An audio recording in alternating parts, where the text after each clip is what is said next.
Guys, it's 10 o'clock. Call the meeting to order. I'll move to approve minutes from the previous meeting. I'll second that. All in favor, say aye. Aye. Opposed, nay. All ayes. Minutes have been approved. Any additions or deletions for the... Yeah, we need to amend the agenda to consider a corrective transfer for 2011. Oh, that's that bottom. Yes. I'll move to amend the agenda to include a corrective transfer. I'll second that. All in favor, say aye. Aye. Aye. Opposed, nay. All ayes. Agenda's been amended. I'll make a motion to approve the amended agenda. I'll second that. All in favor, say aye. Aye. Opposed, nay. All ayes. Agenda's been approved. You want to start with that? Sure. We, in the closing business of the county, it came to my attention that we were showing a negative balance in the general supplemental fund. The general supplemental fund is where we pay elections, insurance, FICA hypers, health insurance, and our liability insurance, that type of thing. We have in the general basic and the general supplemental the ability to pay those accounts. And basically, and you guys know, the supplemental is for certain things that you're required to pay for, and you can go to the supplemental after you've reached the maximum levy in the general basic. According to the Treasurer's Office, the delinquent taxes and some of the credits weren't coming back, and we carry a very minimal fund balance in that general supplemental. So that kind of ran us in the negative fund balance. So I talked to the auditors yesterday, the CPAs, and it was their recommendation that we do a corrective transfer from general basic to general supplemental to at least get it to a zero balance, anything but a negative balance, and it's the amount of $27,800, and that was the tort liabilities. We're moving money from general basic to general supplemental to pay that balance of the tort liability insurance. What popped up that we didn't expect? Well, I don't know that we didn't overspend anything. It was just that we carry a minimum balance, and we have yet to collect the delinquent property taxes and some of those. So that was expected revenue that did not. Right. Yeah, we didn't overspend anything. Okay. It was just a matter of not collecting what we. Okay. So that's what that's all about. I will move then to make the corrective transfer of $27,800 from general basic to general supplemental to take care of this problem. I'll second that. All in favor, say aye. Aye. Opposed, nay. All ayes.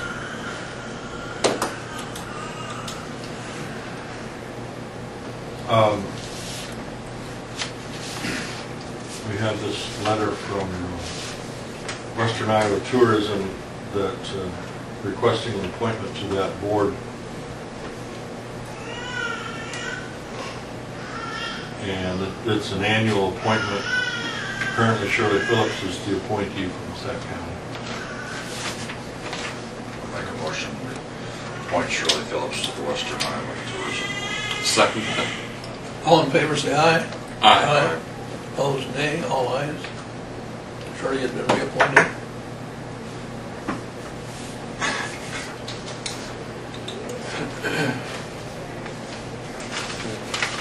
Four things that specific to them. I don't know if you got to see that for sure. We didn't. What do you want? It's part of that back sheet. We got all of our taxes and everything. Yeah.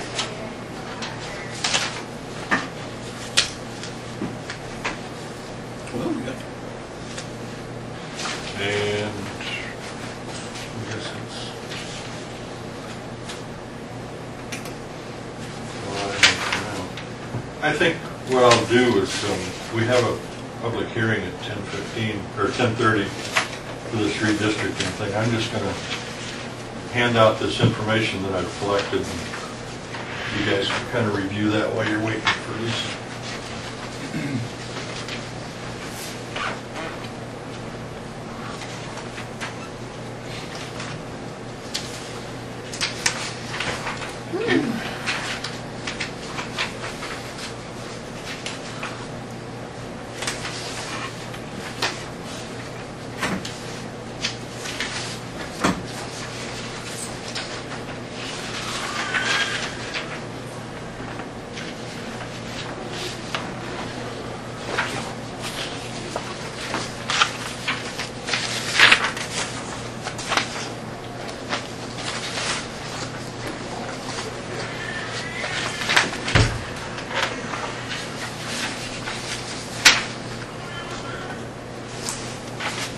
Is this the same as the proposed one from a few weeks back? Yes, it is. No change has been made since then? And we've not had any comments, questions, suggestions. I mean, they're pretty Pretty cut and dry, pretty well balanced. Yeah, I mean, it's pretty, the changes are relatively small. I mean, it's not a significant change. Yeah.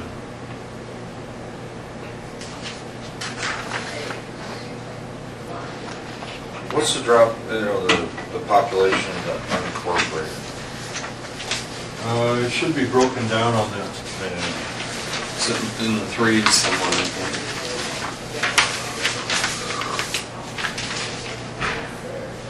Oh, it doesn't break it out, I'm sorry. The last, Well, yeah, you could figure up the balance of the county, 3148. that would be, I know the last time we had to ask that question, it was in the threes.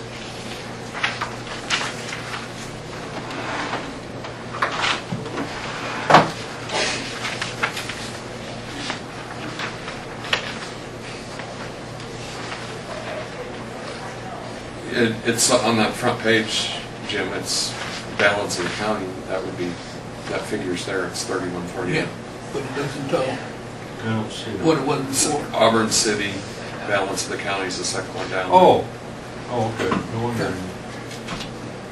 We'd have to know what the balance, how many, what population the last. Oh, just to see the difference? Yeah. Yeah. How much of the decrease was there?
What towns? Wall Lakes and Levy? It's in both. Oh, okay. The highway splits it.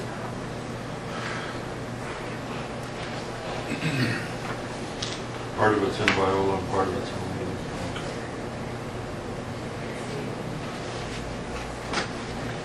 And then Lytton, part of Lytton's in Pelham County.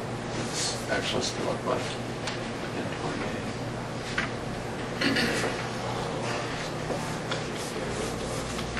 Yeah, they gotta go. Where do they vote? Rock City. Do they? Yeah. They used to vote in Lytton, but they don't anymore. At the school. Yeah, the school or the Presbyterian Church, different times have had. And maybe those might have been school elections. Ready for me?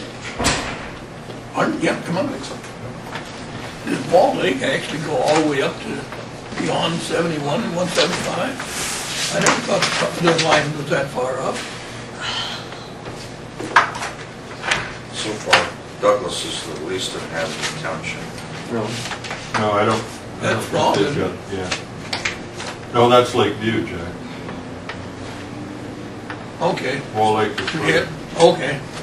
I'll agree with that one. Okay. I'll agree with that one. It's kind of, They kind of run together. well, and the copies just kind of Yeah, it's not a splattered. very good copy. Yeah, that's what Copy's fault. That was Copy's fault, that was mine. Okay, Lisa? Okay. I've got several things, none of which should take very long, but I got a letter back for a cost report, and I accidentally put the indirect cost in 2 different places, which wasn't a large amount, so it didn't adjust the final rate. It took it down right at $4. It's going to be $59.04 instead of the $64 and change that it was. So that will be our FY12 case management rate. And then I have some contracts here.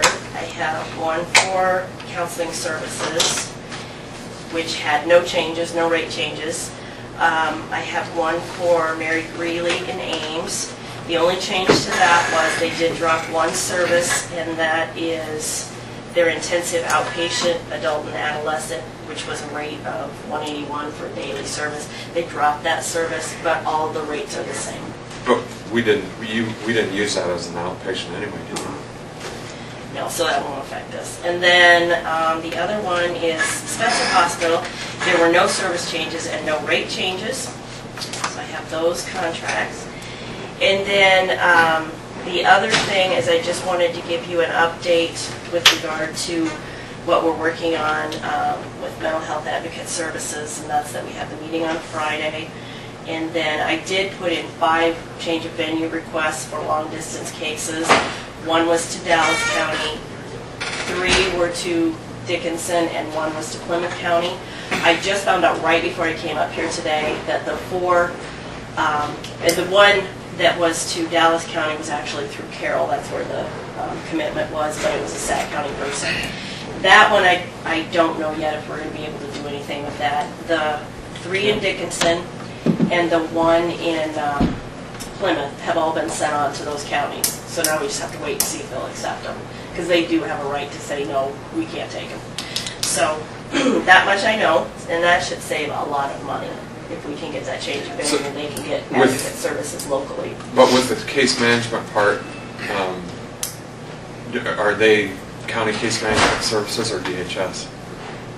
No, we didn't do any. We just did a change of venue for court services. For courts? Just court services, nothing with case management or Okay, social all right. work. So we'll find out about that, I would imagine, in the next maybe week or so. That's really all I have. I just need some votes and signatures on the contracts then, unless you have any questions for Do me. you want to do each contract individually?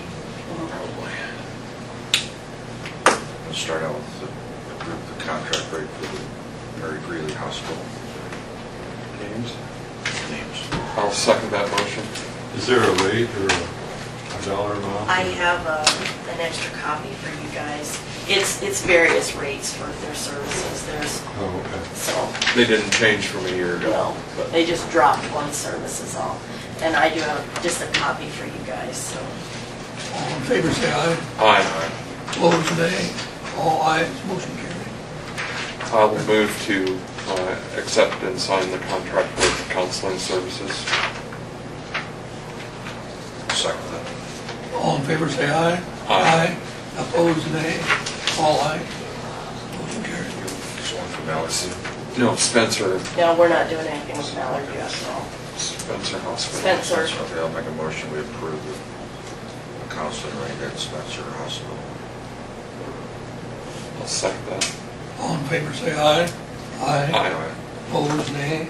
All ayes, motion carried. Is there one left that we haven't named? No, did you say I did counseling counseling services, Spencer and Mary Glory. Is that, That's it. that's it? Mhm. Okay.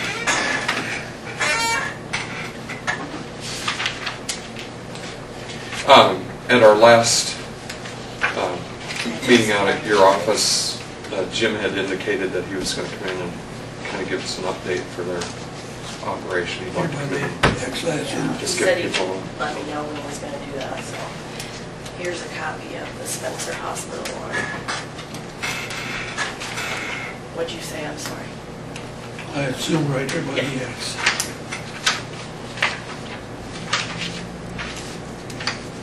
Which I don't have any concerns, we're Well, working and really well that's, together. that's so. what in our private conversation, I said that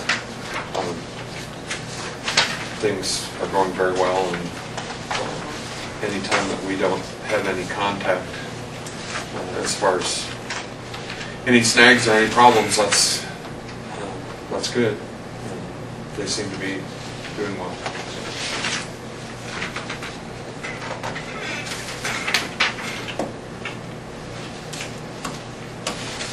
I don't think I have 2 copies of this agreement,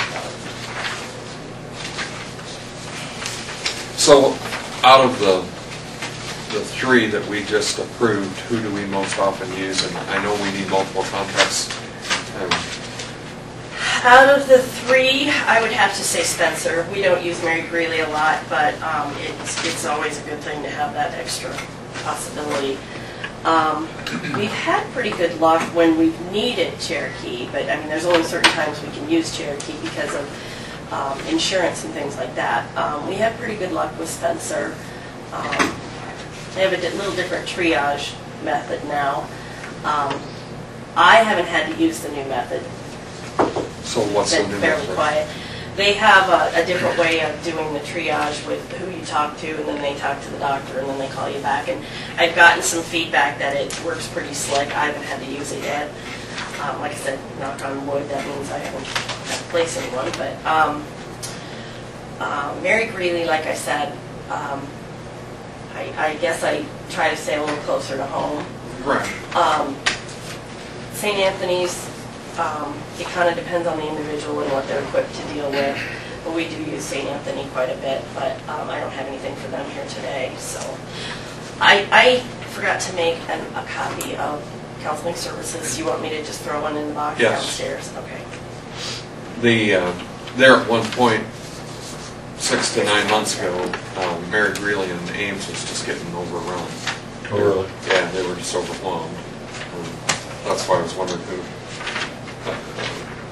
are you were using and how you were getting along. Sorry, Jack. You're going to know your name by the end of the day. This one doesn't start reading 12. I don't sign at least 100 of them. I'm fooling.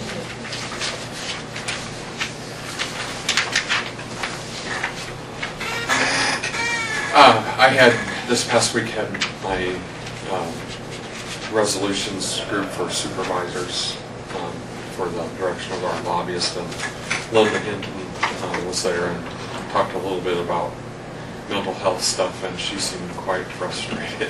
Oh, yeah. Just in the way that they directed it back to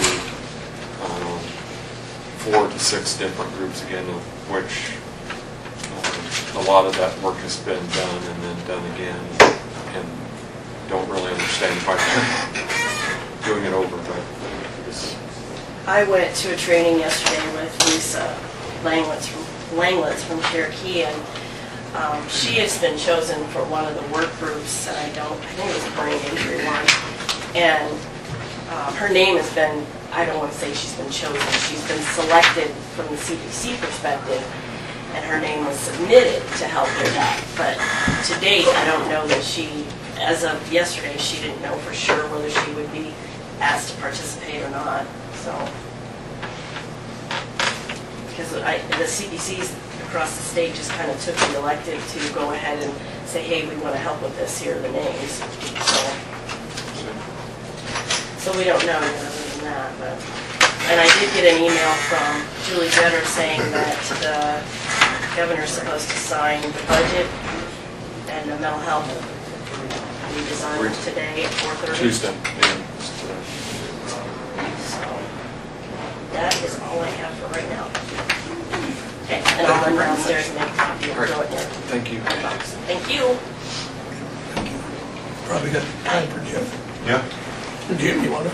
Oh, Perfect time. quick service, and shouldn't take too long. A couple of things I want to mainly talk to you about today is Black Hawk Lake, what we're doing down there, and half of the Soul District. We did apply for a 319 grant, which is an EPA grant. We did get that. It's $454,000 over 3.5 years. And with that money, we'll go hire a full-time person to work in the watershed with the city and everything else for conservation stuff.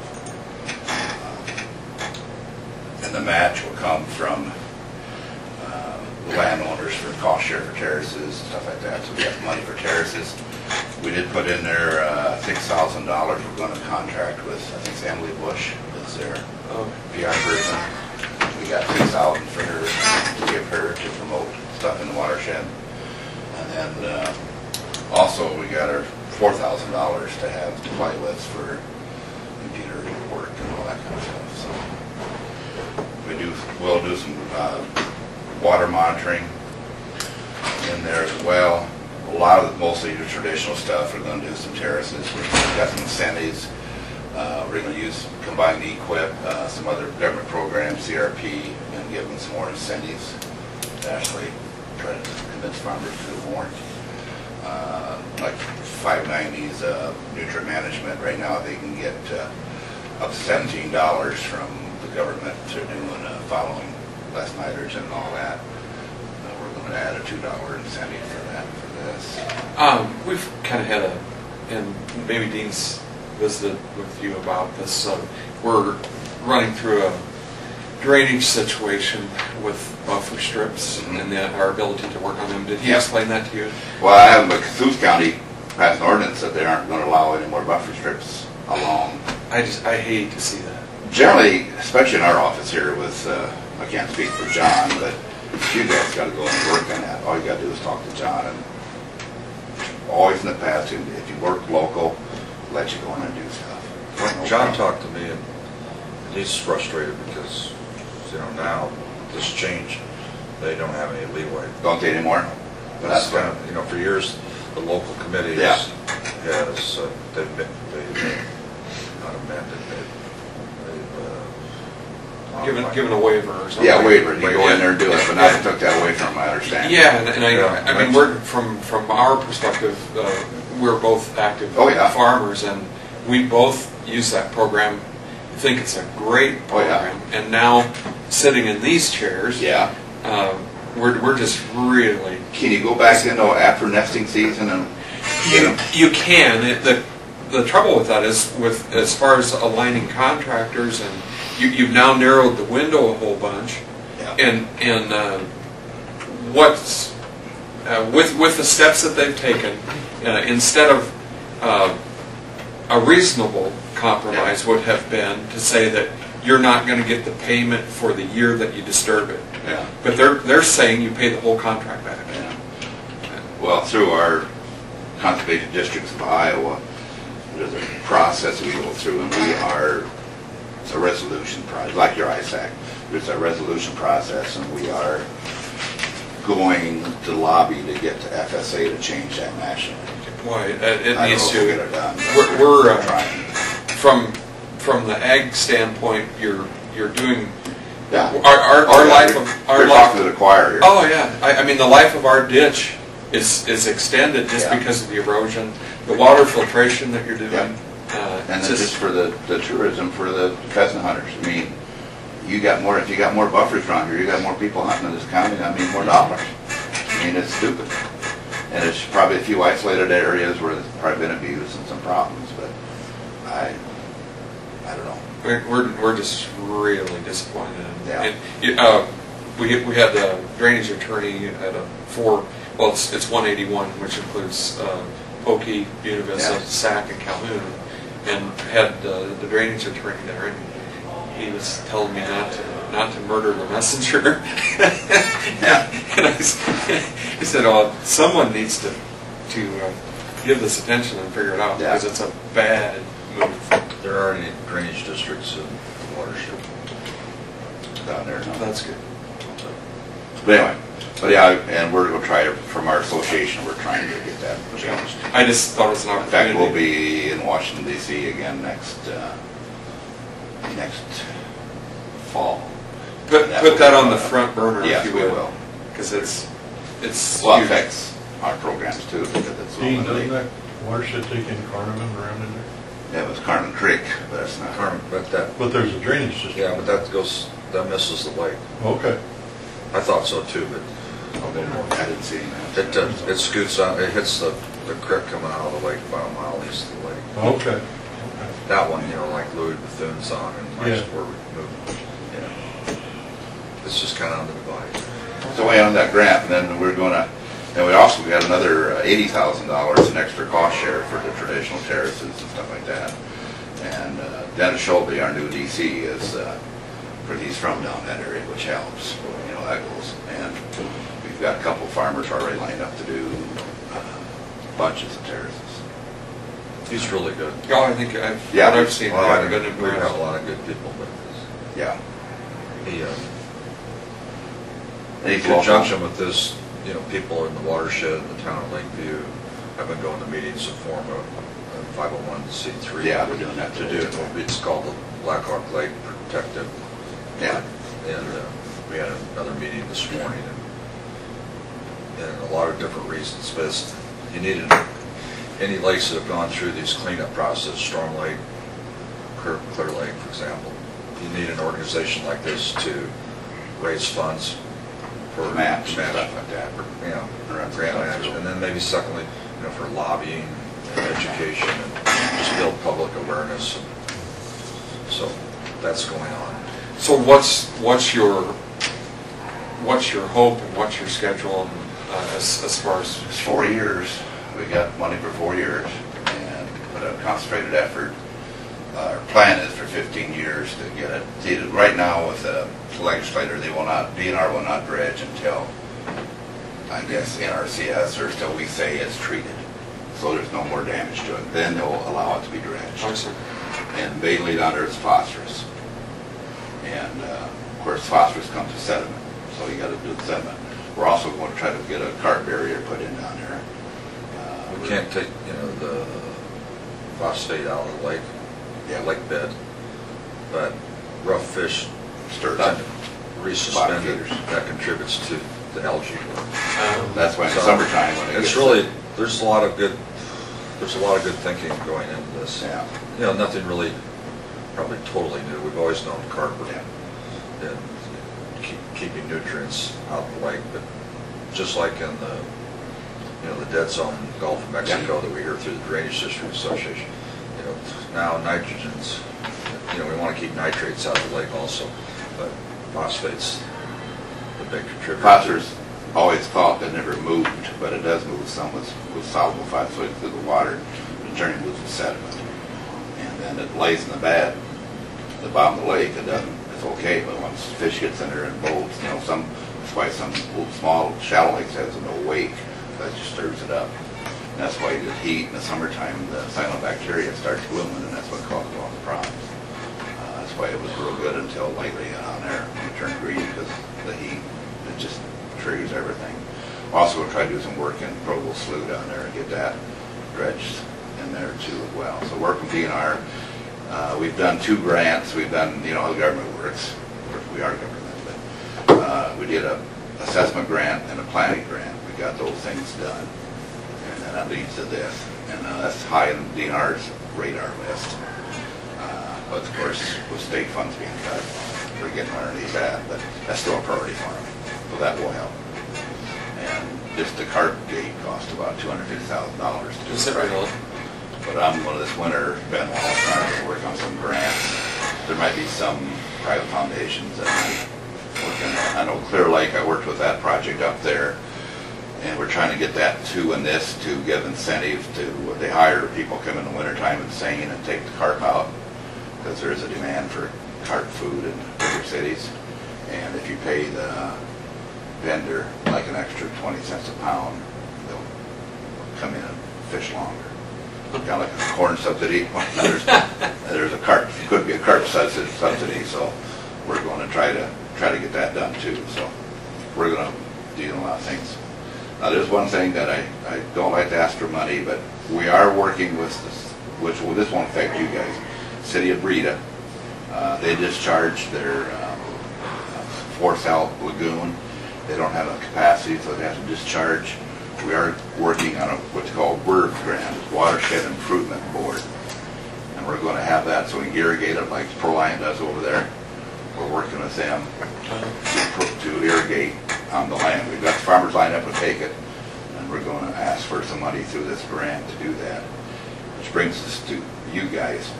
We are going to try to work with Carniman. We're going to work for a grant to try to get like $1,000 for each person who wants to put a septic tank in. We're going to try to get like a coupon voucher where if they put especially if they go together down in Carniman, go like 2 or 3 people together, and they put in their own, we got the land, and we get the land and put there's ways to do that. I know Carroll County have done that in some small towns. They went together, just put some own septic fields in. We're going to apply for this grant. We probably got about a 1 chance in 4 of getting it. But what we're going to do is ask for like $1,000 per unit to help incentive to get in the landowners to put one in on their own. How many units do you think you need? There's about, we think there's about 20 down there possible, so we probably get down, maybe we get 15 and go together with some. There's our sanitation guy, Sherry Wilson, Yeah, I've visited a little bit about that, and there's a couple different things out there, but one that I was aware of, I'm involved in a board of directors at New Opportunities in Carroll, and when they built their Head Start building down there, somebody fouled up and didn't get their discharge from the building at the right level. Yeah. So they ended up having to put a treatment. Pump and treatment in it. Yeah, and it's actually a box affair that's filtered and Yeah. you check it. You have a service agreement to check it once a year it's a fairly nominal rate. But with that said, this Head Start building houses 2 classrooms of 25 kids plus staffing. And I asked her to check out that this system costs about $12,500 to construct. But if that can service that many kids and staff, I wondered if that wasn't an option to do multi-houses to go together and. Especially if they don't have the leach field area to do it. If it's what I'm thinking of, because I've met with the county sanitarian in Carroll County, also with Sherry quite a few times, and it's a computerized system. I can't think of the name of it. Yeah, there's a name for it, but you don't have to have the leach field. That's correct. They discharge water, and then it's hooked up to the computer and it's monitored and all that. So and that's a case where we can get 2 people or 3 people to go, and there's no leach field available. We can do that. And I would think that'd be a really viable option, because just the leach field on a personal residence now, probably $7,500. And this, if you could build something like that See, for yeah. 12.5 and service 3, 4, and see, yeah, also, more houses. it works with Sherry, and what we can do too is use one leach field for 3 houses. If we have That's empty another lots, option, yeah. we can use one leach field. Each of them put their own septic tank in, but use the same leach field. Yeah, that's very viable Yeah. if you have the room. If you have the room. And there's some, we drove down there, some empty lots, and we talked to some people down there, and I think, even though it's not incorporated, you guys have some control, I think we can work some kind of a way to make it work if the people want to. So what we're trying to do is to get like $1,000 per unit as a coupon or a token. What we like, and what I'm asking you guys to do is, if you guys could put like $100 in on it per unit, in a letter of support for this grant, so you go like maybe $100 up to 15 units over 3 years. We could, I was thinking about this. And mainly, it's not a lot of money, but what it does, it shows to the grant people that you guys are for it. And they know you don't have a lot of money. We've got 3 businesses there that, with, you know, the extra penny in sales tax. Shamrock sales. Like Shamrock Boats, they sell, like, say, $3 or $1 million worth of boats a year. Carting them in. And the car, you know, they've contributed a lot of money, you know, to our general fund through that revenue. You know, with that being said, you know, we've given Boulder Bowl some money, Walleye, SAC, Chautauqua Building down this north, that's $10,000 we've given to SAC. Lakeview's got, they've been through that a couple, we gave $5,000 for the initial.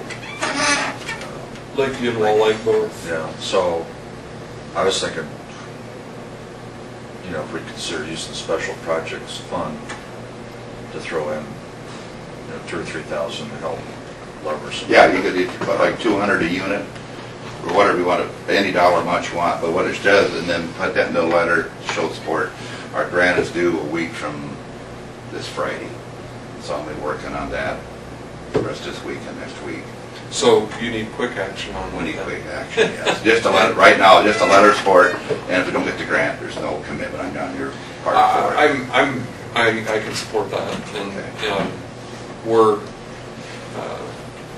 We're going to need to. We have to encourage them to do something. And At some point, they're going to have to. We've done some water monitoring on that, and Carnivan Creek delivers about 2% of the phosphorus load to the lake. Now, 2% doesn't seem like a lot, but we need, according to get it dredged, we need to cut it back 76%. And the farmland, we can get it, if we do everything, we can get it about 60%. So we're scraping forever. They were going to put rain gardens in the city too. Have you heard of those things, rain gardens? It's a hot thing in Des Moines. Instead of having a storm sewer and the water goes directly from the street right to the storm sewer, right to the lake, you put what's called a rain garden. It's like a depression in the lawn and stuff, and we got native plants for wildflowers, kind of like what they did down to Auburn. Only and they got some bioswales down there actually, where the water drains to that, and then it naturally filters the salts, the grease, the oil. Clear Lake does, not Clear Lake, or Clear Lake, and then also Kaboji does it all the time. So I'm retaining numbers pretty good, but so far you've suggested you've got angled towards 62%. Where are you going to gather the other 14? Provost Loop. We're working on that to get some of that out of there and get that more active, because see, that's right now that's full. It doesn't have much storage capacity, so we can get that dredged. That's different than lake. We can go in there and do some in-lake work on that. And then Carnivan Creek itself, we got some money in here to do some stream bank stabilization, go in there with some soft engineering, which is willows and things like that, and then hard engineering, the hard armor, which is limestone and rock like that. We're working on that too. So. Sometimes if you take the bike trail from Rita to Carnivan, you're right in the bottom of the watershed. Yeah. That creek just crisscrosses the trail 15, 16 times. And it gives you a good idea. you ever go to Arnold's Park up there, the Boji, if you go right there outside the deal, there's a great big rain garden right there. All the concrete, then previous pavement, all that, that whole parking lot is bricks underneath sand and stuff, all that. It used to be, when I was up there doing that work up there, when they get a big rain, you go down there by the, where the Queen parks, you can see a flume of dirty water and crap right in that area. Put that rain garden in and those previous, impervious, what do you call it, Jim? Pervious concrete, pervious bricks. Instead of water running off, it goes through the bricks down to the sand, and now you get a big rain, it doesn't bother. It just clears it out. So then we've got a monitoring station there too. So we're trying to put the whole package together, working like the city. We're working with them to get phosphate-free fertilizers. We got all the storm sewers identified, so we can go up there. Some of them we can dump into these rain gardens, and we got money in that to do that. The city is cooperating. They're going to put a big one in right next to Speaker Park. There's, you know, the big low area in there. We're going to change that to a rain garden, the flowers in there and stuff. Trap the water there more. So That's the old dump. Yeah, like, you know, when Lakeview was first formed, that was a marsh. The whole, almost all of Speaker Park was reeds, marsh. So they dumped chunk in there. So we're going to be concentrating on 3 years. And one thing about this, the first grant we got, or this last grant, the 318 grant, we'll be advertising for a person to actually spend full time working with the landowners and the city down there to get. And we're, you know, my reputation, we look at other money too. We're going to apply some private foundation money.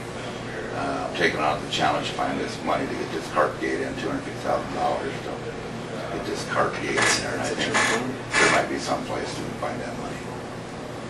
Get Yeah, the old one, the one they built is not quite. No, it's still got some in. A new one, they've got it, Ben Wallace has got a design he likes doing. It fluctuated hydraulically, and it's pretty unique how they work. Move it back. The trouble with that DOT road, so if there was DOT, you know how impossible they are. They don't want to touch the road, but we can go out and horseshoe it back and do the measure. We got some things going on that. So it's going to be a 4 or 5 year project, but we've got to start to get something going on it. So. This, we probably better take action on this carbon situation today. You could go like a coupon type deal where everybody puts one in, they get X amount of dollars, and then if they do it, they get it. If they don't, they don't. And then we'll combine that with the $1,000 we're asking for with the other project. And if we don't get the word grant, I think if you just, in a motion to draw up that letter of support and use some of that special projects funds to develop incentive to include people in this carbon project. You don't need to name a specific amount today. That, at least get the what do we have for commitments to that right now? Actually, for 11, 12, we don't have anything, do we, going forward?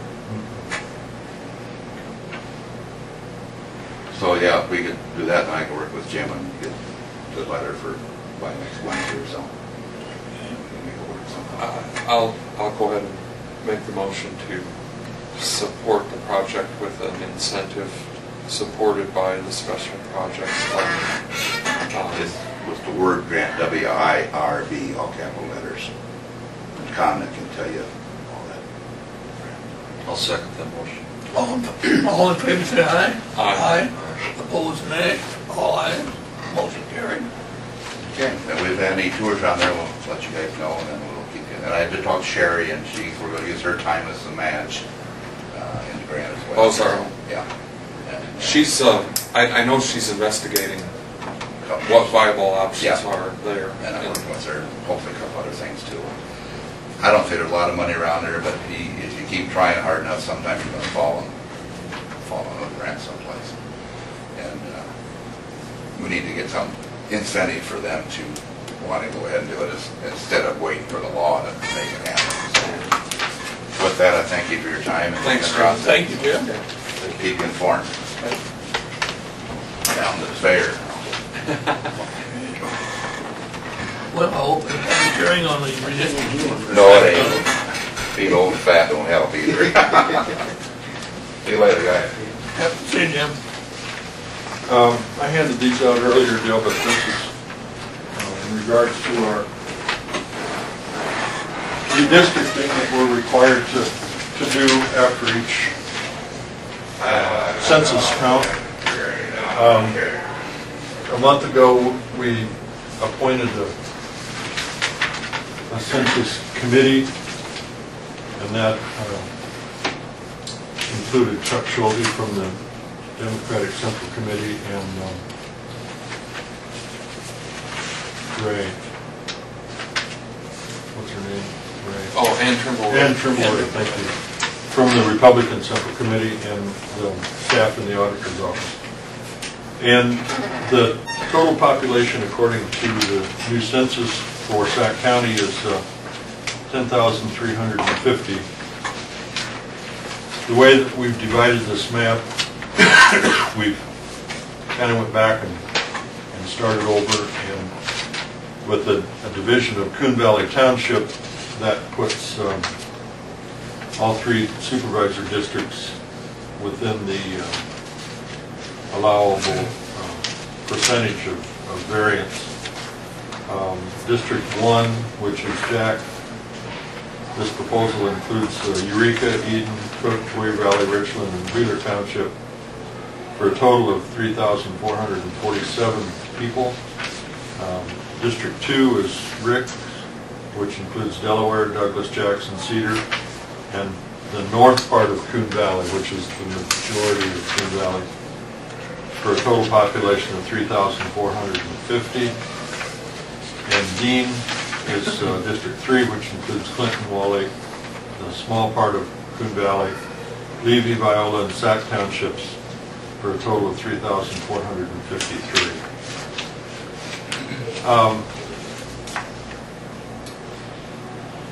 That pretty much is our proposal for the supervisor districts.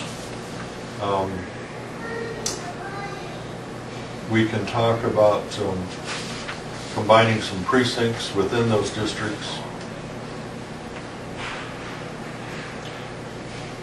We have a little problem once in a while getting people to work in the, which is currently Precinct 2 in Nemaha, that includes Delaware and Douglas townships.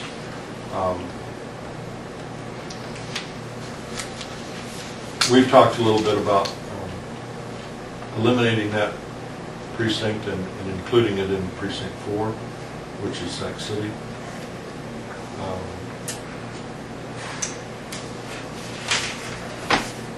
Whatever you, and we've had no comments, written or oral, on in support of this or opposition to this proposal. So I guess I don't know where the general public is on it. How large of an area does Nemaha cover? I mean, does some of Douglas go over there too, or? All of Douglas and all of Delaware goes into Precinct 2, including Nemaha. The redistricting can be approved with or without the precinct change. And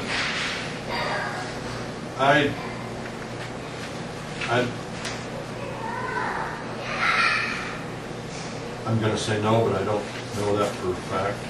okay, and you know, how much coverage, or how are people aware of the fact that we're thinking about eliminating the precinct? I know there's been some talk about redistricting. I guess I'm not really aware that the public is.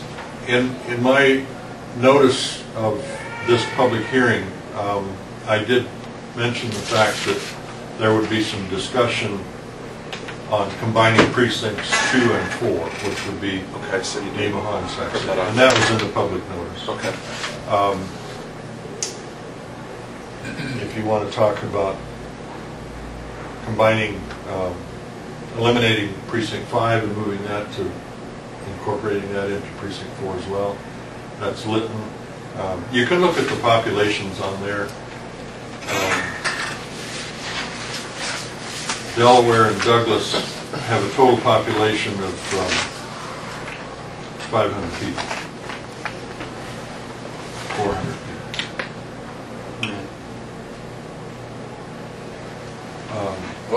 What's the average age of your poll workers? They're all in their 70s, probably. Yeah, it's a difficult precinct to get people to work in. Well, I'm just saying we got to address that because some of those, they might not, Right. they're getting older. And we've... there aren't young people to take their place. I think it's So easy to vote by mail absentee, anymore, yeah. absentee ballot. And we've had some upgrades on our voting equipment. We use the computers now to do the voter registration and that type of thing when you go to vote. And it's not difficult, but it's sort of intimidating, especially for people that don't use computers on a daily basis. That's one of the issues that we have with that kind of thing. But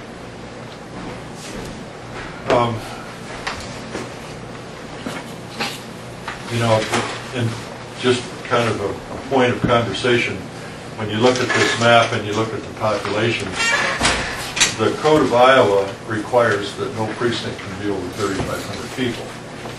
Well, your entire supervisor district doesn't have 3,500 people in it. So theoretically, we could have 3 precincts in Sac County, one for each supervisor district.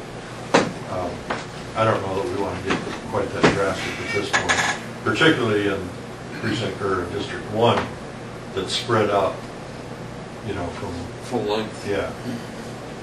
So these are just some things that, and Jack makes a good point that with absentee voting, which is going to continue to get more and more popular, it's pretty easy to make that argument that some of those smaller precincts could be eliminated. Just in the cost of the equipment. The equipment that we use now, the voting machines are 6 years old or 7.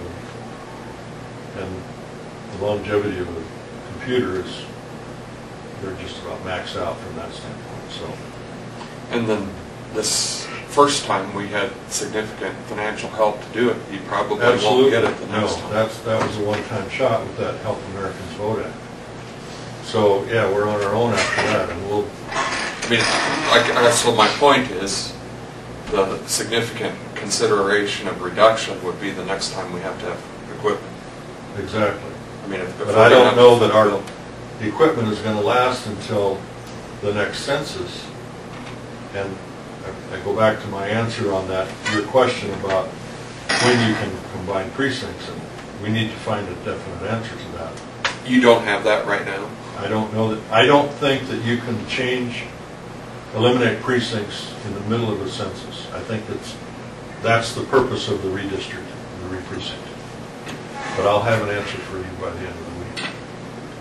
So we will then be able to delay our... We have until September 15th to finalize this, but we have to have a public hearing to kind of start the process. I mean, if that's the case, and we find out that we can't do it after, then let's postpone it. Then we better look at combining more precincts now, because that last equipment purchase that we made, we got assistance of over $100,000 to do that. Yeah, it was and a huge amount. I think we won't get it next time. And I don't think you're going to get it next time. No, I don't think we will either.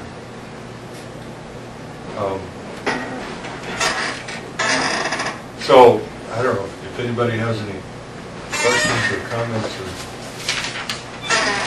now's the time.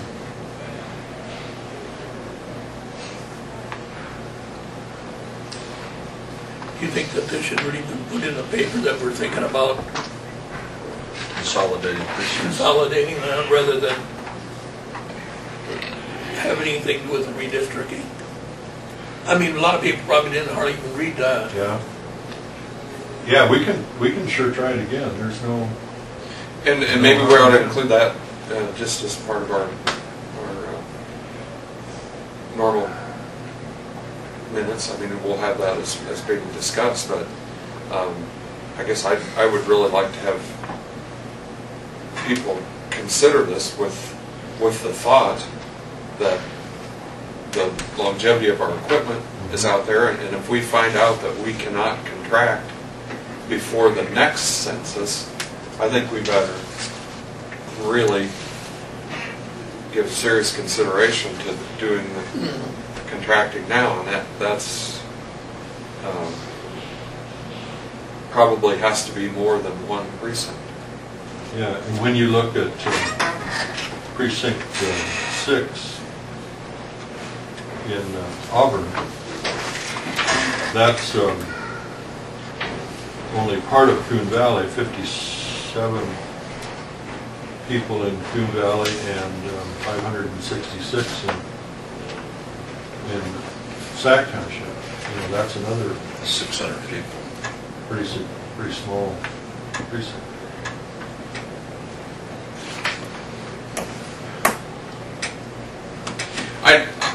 I guess to me the important fact is whether we can consolidate precincts at any other time.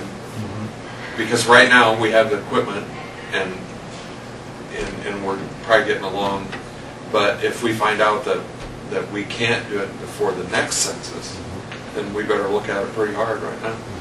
Have we consolidated any precincts in the last 10 years? In 1990 Before our was the last time that we changed, and then we dropped from 21 precincts to 9. We had one in every township. We had one in Carnarvon, 2 in Wall Lake, 4 in Sac City. You know, so it was overkill, actually. So, and that was when we went from those big lever machines to our first electronic voting machines. So, find out what the answer is to that. Let's leave this open and come back to it. I'll see if I can have that answer before we Leave the public hearing open. Yeah, but we can go on to whatever else is on the agenda. Can we make any other motions? Pardon me? Can we make any motions? No, just recess the public hearing and go about our business. Okay. And if you'll give me just 30 seconds, I'll see if I can.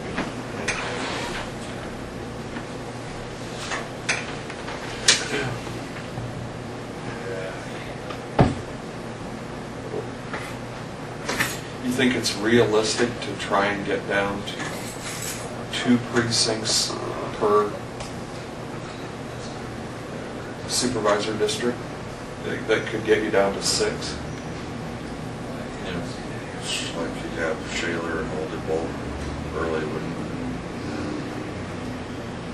Unihog come in with SAC. 33 in one row. But we really only, the difficult one is District 2. You have the main center in SAC, and you don't have any other community within that. There's only half of Lytton, which is clear to the east side, and you have nothing to the north.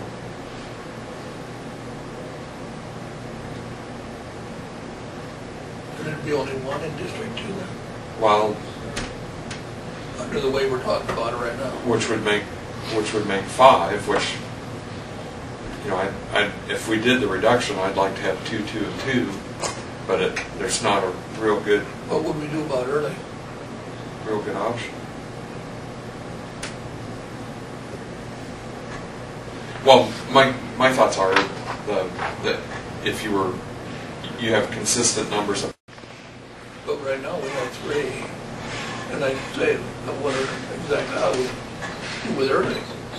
But they have to go to Shaler. That would be their probably closest one. What's that? We were just discussing, because of population, if you went from 9 to 6, And for consistency of numbers and representation, I'd like to see 2, 2, and 2.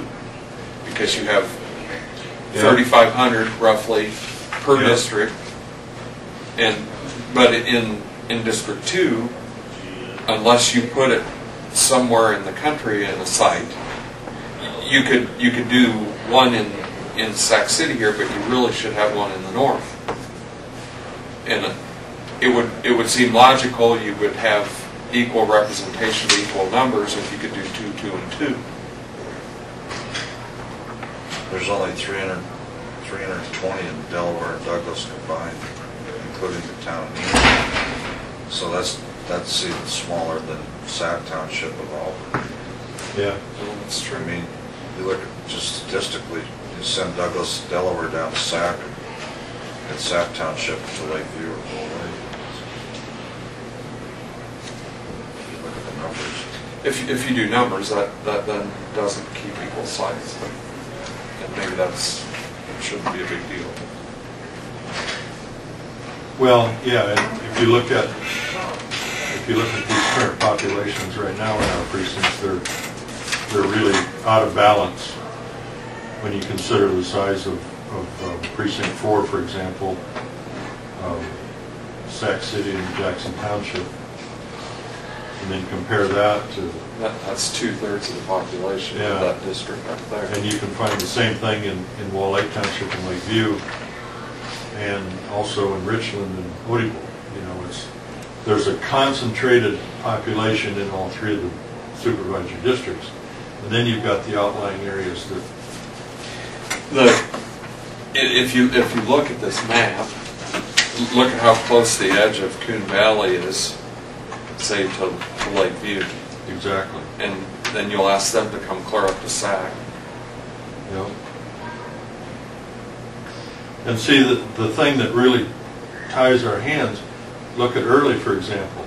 Those people in Delaware are 3/4 of a mile away from Delaware, but they're in a different supervisor district. Right. So that's Joe. Yeah.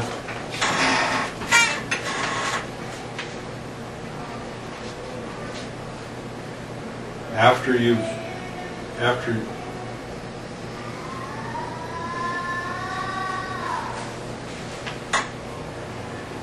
The average population in the unincorporated is 261.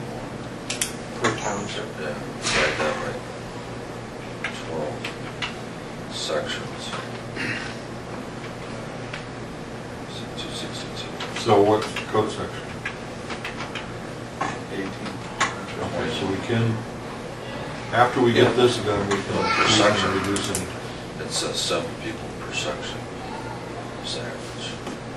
Divide 3148 by, there's 12 townships, 36, 432 sections. Okay, Divide 3148. Okay. 7 All right, thanks. per section. Which doesn't. the Secretary of State's office said that we can change the number of precincts now, up or down, however we want to do it in this process, after our plan's been accepted by the Secretary of State in the state of Iowa, and we want to reduce the number of precincts 2 years from now, for example. We can do that. We have to show just cause in why we're doing it. So is financial just cause? Chapter 49.8 gives you the answer. Read that. 49.8. And I'm thinking that financial issues would be a just cause. You know, a huge fluctuation in population or those types of things. That has to outweigh the convenience factor. You know, if our precinct closing is burdensome to the people exercising the right to vote, has to be outweighed in other ways. Begin with the absentee balance going out everywhere. It wouldn't make any difference if I had to go absentee. It'd be easier. Yeah. Well, I guess I'd like to visit with some people And I think we have to really consider it. Let people be aware of it. The young people will probably be more receptive to it than some of the Sure. change. And they're swelling the fact that they would now have to travel, you know, Portion of them already think fell into that work they would need to travel up into the different areas. without the consideration of the absentee.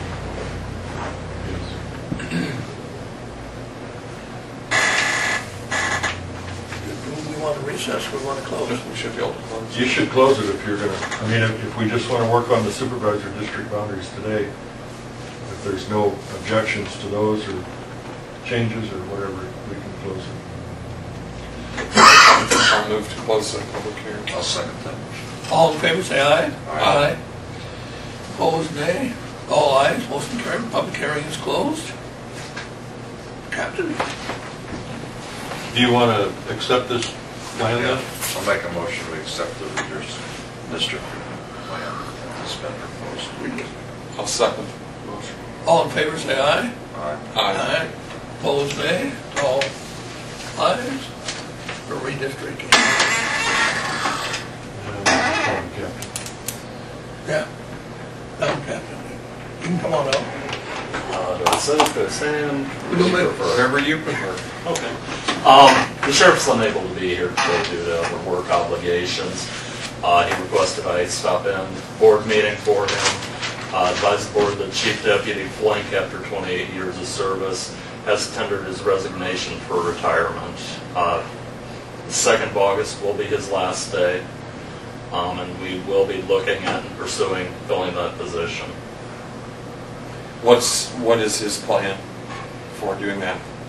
Currently, we do have a list of applicants that is still valid. We're going to be exploring that option and any other available options prior to going into a retesting process.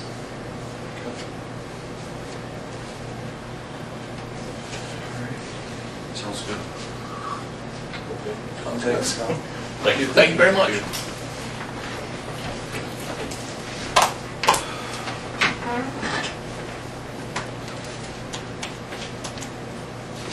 We'll go into recess until the engineer gets here.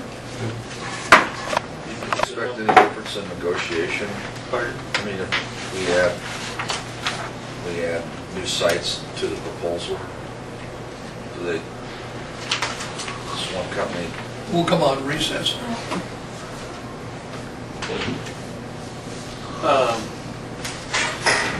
I mean, that's sometimes the issue when you get, a contract that's really going by quite a lot of ways, you have to deal with issues. 1020 has always been good about adding other patches that have worked. Cedar Falls, in the past, I think we probably have added patches, in the same areas. What he'll have to say if we say, hey, these patches are mainly on M27, M43, and M14. If we've got some down, on M50 or M54 or someplace. Well, looks like you had those appear since you. We've had some blow-ups that. seems like we've had a lot of blow-ups. That we'll have to do something with. Yeah. So there's gonna be a lot of add-ons. There'd be some, yeah. And, Or don't you add those on, all those blow-ups don't necessarily get cut out and fixed? probably not necessarily all of them. I mean, some minor ones are probably let go if the cold mix looks like it's still on the job. But, The cold mix patch repairs on an N14 didn't work at all. It spits them out as fast as you put them in there. But they're usually just half the size of the table or something. I guess what I'm getting at is with a low bidder, knows he's a low bidder and gets the contract. They have a significant amount of add-ons. So he charges more than like 10-point has the last 3 years for the add-ons.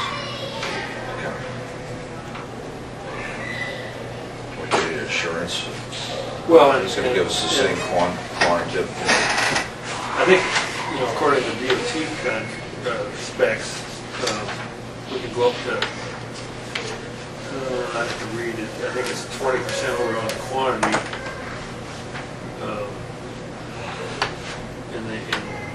At the same price.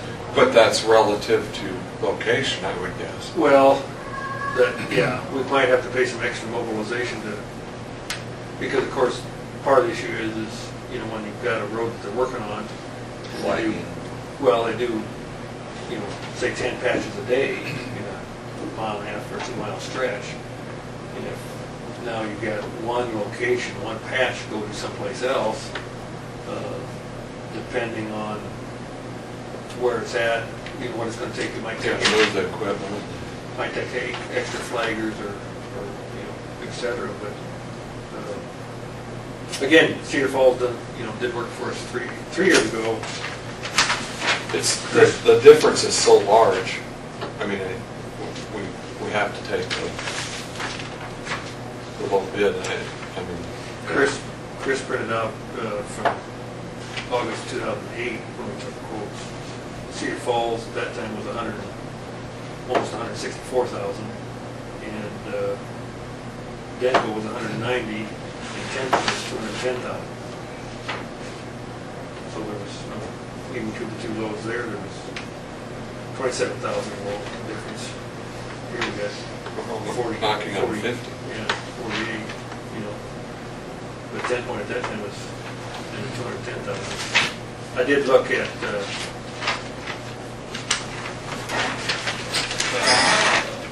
10-point price per square yard, which isn't a real good way to check because in last year, if you take the total contract amount divided by the square yards of patching, it came out $86.44 a square yard. And this year, if you do that, take that back. In 2010, it was $86.27 for 10 points. And this year, he was bidding $86.44 per square yard. But we've got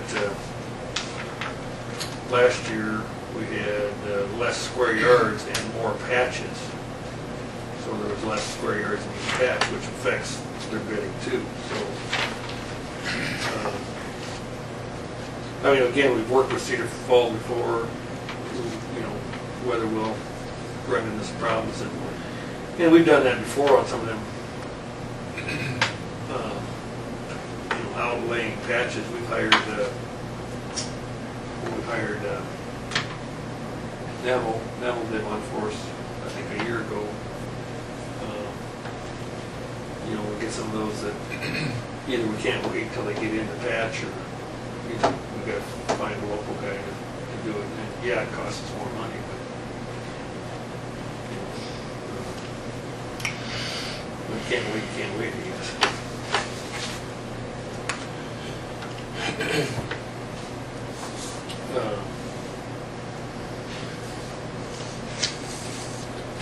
Standpoint, of course, was fairly close to home, and a lot of times he was doing our work at the end of the season. In October, Cedar Falls, I guess I'm not sure what their work schedule is, or will be, how soon they get to this work. But we've got a late start date of October 3rd, and 20 working days or 4 weeks to get it done. So.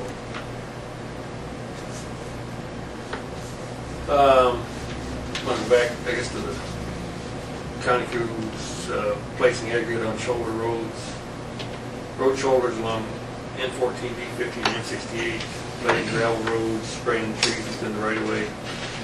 Viola Township, installing driveways in Eden and Douglas Township, continue to monitor and patch failed areas on PC roads, repairing road culverts in Cedar and Douglas Township.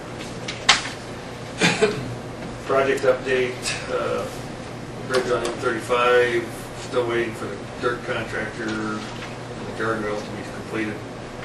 Dirt contractor was supposed to move in last Friday, and he didn't show up, but as of yesterday he wasn't there either. So one time I was hoping we'd get that back open before the 1st of August.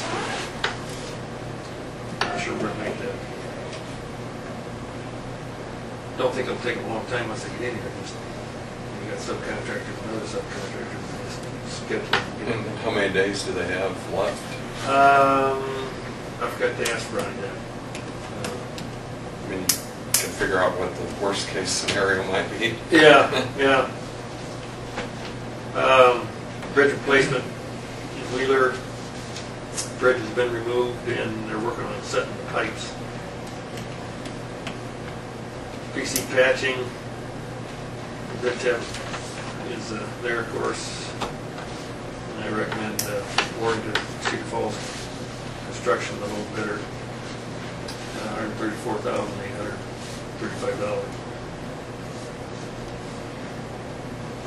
I'll move to award the patching contract to Cedar Falls, low bid of $134,835. I'll second that motion. All in favor, say aye. Aye. Opposed, nay. All ayes. The contract will be awarded to Cedar Falls Construction. We'll send that out to them and then bring it back. Get it back from them. Highway 20 update. 220th Street by Highway 71 is scheduled to close this morning for 1 to 2 months for them to build those curves. Quincy may close this week. I tried to call the DOT inspector this morning and I got a voicemail.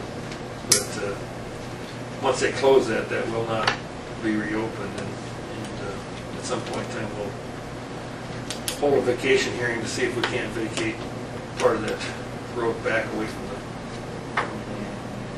Highway 20 right away. Paving contractor has moved the trailer in on M28, and they've got the paving hubs set going east. Haven't heard anything more about when he's going to actually move. Planning. They're hauling aggregate in there today. Oh, were they? Yeah, this morning. Well, they must have DOT convinced that they're going to get started then, because the DOT doesn't like to get out too far ahead with that aggregates. Well, it was a dump trailer and they were pulled in. I couldn't tell for sure what they had on, but it was.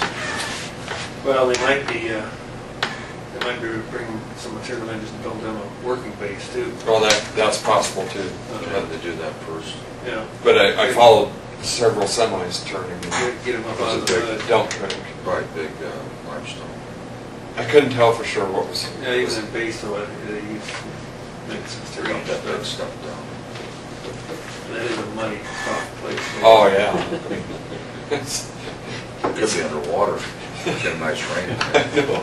Yeah, it's too bad.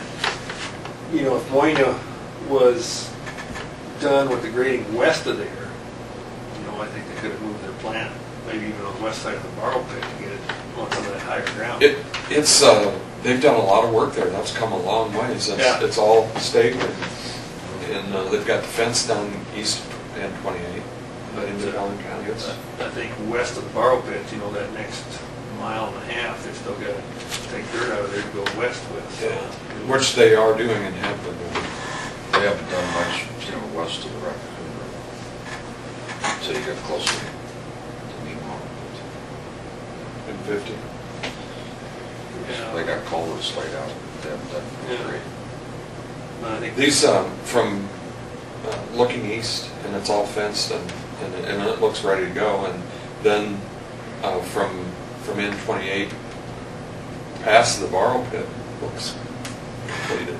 I mean, what you can see from N28, and I know they're Yeah. working for the west. If they're gonna pull out Thanksgiving, the dirt crews, they've got a long ways to go. They do in that section, but boy, they really, that mile and a half that they did right there around N28 went pretty quick. There. and they, I mean, and of course, all the, I don't know how many working days, I haven't really kept up on all the projects out there, but of course, the only thing they need to, they probably got enough working days, they don't have to get that all done yet either, but, you know, over N14 is what's been left for paving, so that'll be what they. And that will be for next summer, right? Well, yeah, they'll start this fall and continue. We'll see how far they get this. Hopefully they get some, a number of miles done this fall, so it's not like last year when they were, the snow was starting to fly and they were trying to get it open and got behind the year before and stuff like that. Because the same company, Cedar Valley, was going to start paving over there by on the West County line 2 years ago, and I think they got their plant moved in, and they got aggregate hauled on, they had like 3/4 or maybe a mile of base material down, and put the pavement down on it. And we got a wet October and basically shut it down for the year, so hopefully they get another mile of paved this year. Shuts them down. But I know once you get over, like North Gracious, you're done. East of there, they've got work. The other contractors, there's contractors got work to do to finish up. Dirt work? Yeah. Yeah, by Pat Moore, so. Oh, Yeah, I know with everybody. Brian, Pat, this in that area there. They're coming along, but they've got good work. I guess nothing else I can think of on Highway 20. That news release is the same one I had in there last week. I haven't checked again with the DOT, but supposedly they were going to close 175 tomorrow. So they can start work on that bridge replacement down there. Yeah, they were hauling detours. I met a DOT truck on high gravel road, hauling detour signs this morning. So, what he's doing on gravel road. Yeah. He's heading west, probably over to Wall Lake Corner, spot some signs. Good other detour, they'll detour through Wall Lake. They're gonna do some paving in that Wall Lake corner. Somebody's doing curves. I'm not sure I understood that earlier. Where? 230th, 220th, is it? 220? 220th. To build the curve? Yeah. There's somebody earlier. That existing 220 comes in and matches up with the existing 20. And they're gonna put this double curve in here to move that intersection with that gravel road. To get it further away from the future ramp locations. They don't want that intersection closed for the ramps, so. I don't, off the top of my head, There goes some more farmland. they're probably moving it north there 500 feet, I'm guessing roughly. I guess they're doing the same thing farther west. Right. Right. Where that gravel road comes in from the south.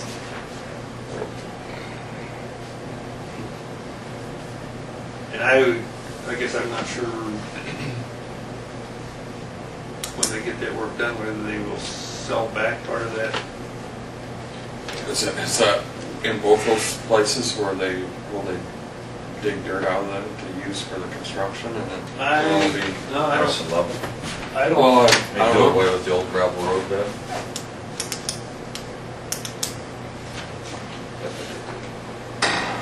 Yeah, they'll take the old road bed out of here. This road will be gone. So they can farm through Yeah, but I mean, are they gonna, to build their new road, are they gonna? Use that area for a park. Yeah. Yeah, I guess I haven't looked at the plan to see. See, they've obviously bought it already. I wouldn't think. So there are a lot of borrow pits in that. They've been pulling, clay downhill over. That's why, from 50 on west, there's no borrow pits except that one where they ran into the old, Did you ever hear what they did with that? that's not my problem. Oh, I understand. I wondered if you knew. Not going to let them. We told them what we wanted. They have them back. Anyway, that's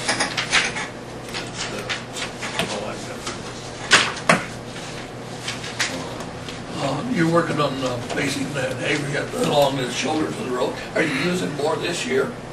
I mean, I was watching them doing it, there was some pretty good drop-offs on, Yeah, we've and got some, they were really dumping yeah, we got some some loads areas, in there. the areas are pretty low.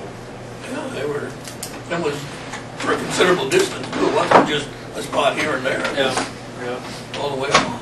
I don't know, we've got some areas that they didn't get, you know, or did early last summer and they got pushed down over the winter. But, you know, I guess they didn't ask Mike about how much early was taken. I just wondered if we're using more, but I mean, because they were doing a lot of filling the other day.